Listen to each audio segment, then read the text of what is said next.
Bonjour à tous, c'est Fabien Tondelier, votre guide conférencier de la région lyonnaise.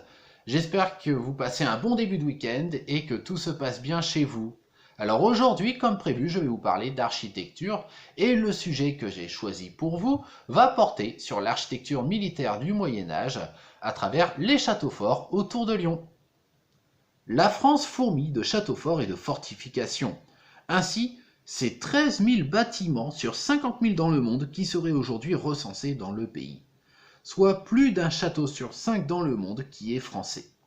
On considère qu'en moyenne, il existe un château tous les 30 km, sans même parler de manoirs et autres maisons fortes.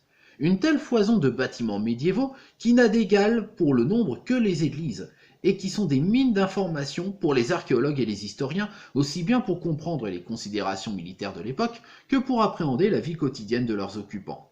Fait de pierre et non plus de terre et de bois, remplaçant ainsi la mode castrale à partir du XIIe siècle, il se caractérise par sa triple fonction, défensive, résidentielle et administrative. C'est le lieu de résidence fortifié d'un détenteur du droit de ban, c'est-à-dire du droit d'exercice du pouvoir sur un territoire donné, une châtellenie dans le cas qui nous concerne, et dont le dit détenteur est issu de la noblesse, contrairement par exemple à une maison forte ou un manoir ou autre fortification. Leur nombre et leur aspect impressionnant, un château se devant de l'être afin de dissuader toute tentative d'attaque, font qu'ils sont devenus les symboles mêmes du Moyen Âge, et à ce titre, ils sont bien souvent dans le décor de nombre de films ou de séries historiques. Cette vidéo que je m'apprête à faire n'a pas pour but de vous faire une synthèse de tous les châteaux que l'on pourrait retrouver dans la région, ni même dans le département du Rhône, hein, puisque si je faisais ça, j'exploserais bien entendu le chronomètre.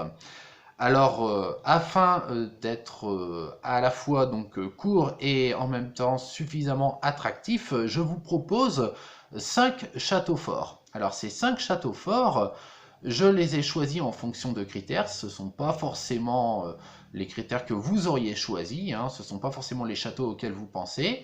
Alors, un château par département, hein, donc le département du Rhône, mais aussi les départements limitrophes de l'Ain, de l'Isère, de la Saône-et-Loire et de la Loire.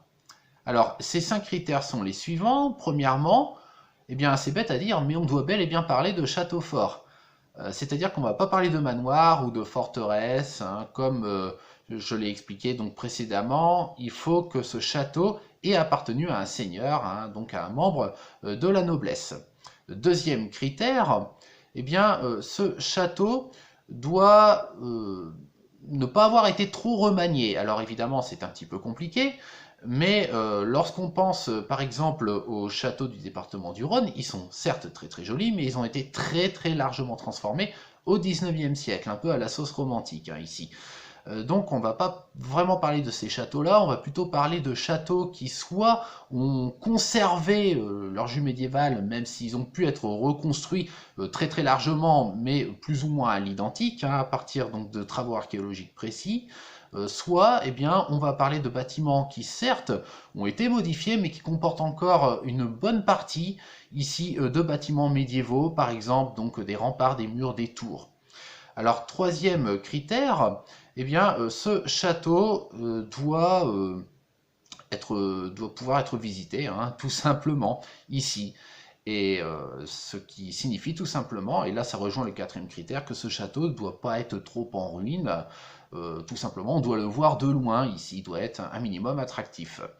Cela étant dit, hein, il y a bien des ruines qui sont extrêmement intéressantes et que je vous enjoindrai à les voir ici, mais ça ne fera pas l'objet de cette vidéo. Et enfin, le cinquième critère, eh ben, tout simplement, le château en question ne doit pas être trop loin, c'est-à-dire pas plus d'une heure par rapport à Lyon. Alors, commençons maintenant avec le département du Rhône. Tout d'abord, le château des Tours à Anse. Sauf erreur de ma part, c'est le seul dans le département qui réponde à tous les critères. Il a été bâti dans le premier quart du XIIIe siècle, à une époque où la ville était à la frontière de deux seigneuries. Au sud, celle des archevêques de Lyon, dont le château était la propriété, et au nord, celle des sires de Beaujeu, qui deviendra beaucoup plus tard notre Beaujolais actuel.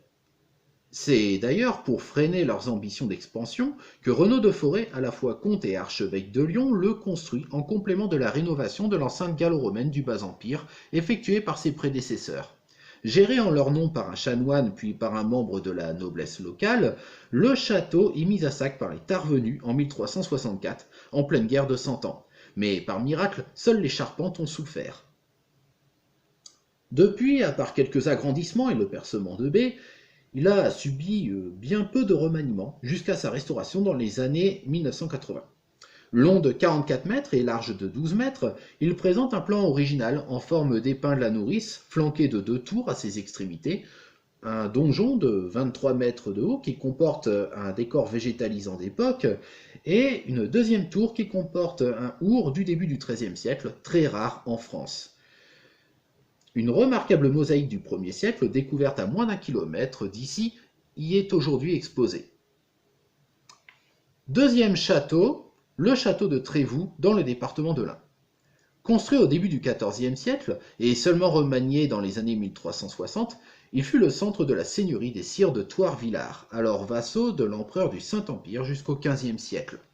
La Saône jouant au Moyen-Âge le rôle de frontière entre le royaume de France et à plus petite échelle ici la seigneurie de Beaujeu et l'Empire sur la rive gauche. C'était pour protéger un péage situé sur un pont de pierre sur la Saône que ce château a été construit sur le point le plus rapproché du plateau de Dombes par rapport à la Saône, et par extension pour protéger la ville de Trévoux en contrebas.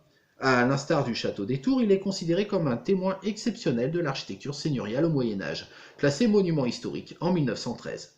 Construit par Henri de Villars, également archevêque de Lyon, il ne sera cependant occupé par les sires de Thouars-Villars qu'au tout début du XVe siècle, soit avec le dernier d'entre eux, Humbert VII.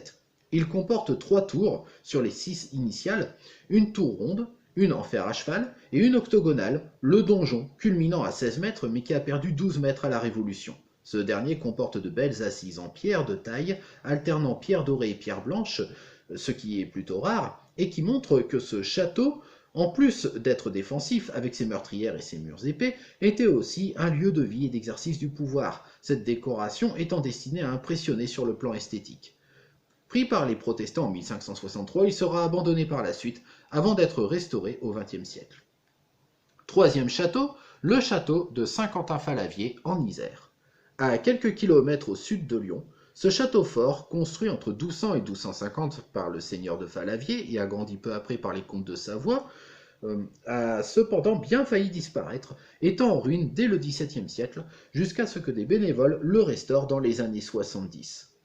Il est depuis 1992 la propriété de la commune.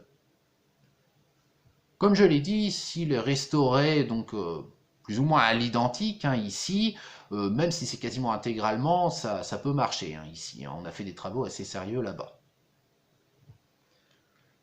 Avant d'avoir été délaissé, ce château a connu de nombreux propriétaires. D'abord l'église de Clermont et de Vienne, puis le roi de France qui le cède en 1369 à la maison de Thouars-Villars, dont je viens de parler pour Trévoux, et qui sera repris par le roi puis par le prince d'Orange en 1430, qui le défendra contre le dauphin, le futur Louis XI. Aujourd'hui, le château présente 2 murs d'enceinte bien conservés autour du château lui-même, qui présente un donjon de 25 mètres, contre 32 à l'origine. À l'instar de Trévoux, on peut y jouir d'une impressionnante vue panoramique. Et bien entendu, les fans de la série Kaamelott auront bien reconnu le décor puisque de nombreuses scènes en extérieur y ont été filmées. Quatrième château, le château de Montrond dans la Loire. Ce château, à l'instar du dernier et de nombreux autres dans la Loire, dont il ne restait que des ruines, a été reconstruit en partie et abrite depuis 1977 un musée postal et une fête médiévale pilotée par l'association des Amis du Château, gestionnaire des lieux. Il tire son nom du Montrond, un dike volcanique dominant la plaine sur lequel il est construit. Il est cité dès le XIIe siècle, comme faisant partie des possessions des comtes de Forêt. C'était à l'époque une petite fortification qui deviendra un véritable château fort vers 1325. En 1523, un mariage entre Artaud IV, seigneur de Montrond, avec la fille du gouverneur des enfants de François Ier, permet à la seigneurie d'atteindre l'apogée de sa renommée. Modifiée partiellement dans le style Renaissance, elle traverse les guerres de religion sans encombre et la seigneurie reste la même jusqu'à l'exécution du dernier marquis en 1793. Incendiée Revendu puis abandonné, il est sauvé de la ruine par l'association des Amis du Château. Et enfin, cinquième et dernier château, le château de Pierre-Clos en Saône-et-Loire. Ce château, appartenant à la famille Bidot, qui l'a restauré et rendu visitable, est situé sur une terrasse verrouillant la vallée de la Petite Gronne. Il abrite un domaine viticole et différentes activités, mariages, réceptions, chambres d'hôtes et visites guidées. Le poète Alphonse de Lamartine était un familier des lieux. Le château apparaît dans les textes en 1282 quand le seigneur Hugues de Berzé, également propriétaire de la magnifique forteresse de Berzé-le-Châtel, non loin de là, l'engage auprès du duc de Bourgogne avant de passer entre plusieurs mains. Il doit faire face à deux guerres civiles, la lutte entre les Armagnacs et les Bourguignons au XVe siècle, puis celle durant les guerres de religion, une bande de pillards, les écorcheurs au XIVe siècle, en pleine guerre de Cent Ans, et la Grande Peur de 1789, où les paysans du coin pillent tout. Le château aujourd'hui se présente sous la forme d'une allée pavée en hérisson menant à la cour, entourée par des bâtiments en équerre, dont l'un d'entre eux abrite une haute cour carrée couronnée de consoles d'un chemin de ronde. Deux autres tours existent, dont une grosse tour carrée et cantonnée d'échauguettes qui remontent quant à elles au XIXe siècle. Des restes d'une église du XIIe siècle, le clocher et le chœur subsistent. Cette vidéo qui est plus longue que les autres pour le coup, hein, forcément, puisque je parle quand même de 5 châteaux et à présent terminée. J'espère qu'elle vous a plu, que vous avez pu rester jusqu'au bout. Alors, dans le cas éventuel, ça peut toujours arriver, hein, où j'ai dit quelques erreurs, n'hésitez pas donc à le dire en commentaire. Si vous avez des suggestions à faire hein, sur de futurs thèmes par exemple, vous pouvez tout à fait donc le faire également. Je vous invite fortement à partager cette vidéo, hein, donc likez si elle vous a plu. Quant à moi, eh bien, je vous souhaite de passer donc une très très bonne journée. Hein. Surtout prenez soin de vous et je vous donne rendez-vous demain. Alors, il est possible également hein, que mes futures vidéos soient plus courtes, forcément plus courtes que celle-là, mais aussi plus courtes que les autres, étant donné que mon emploi du temps risque de changer quelque peu, mais cela étant dit, je compte quand même continuer cette série de vidéos. Voilà, donc quant à moi, il ne me reste plus qu'à vous souhaiter une excellente journée. Bye bye!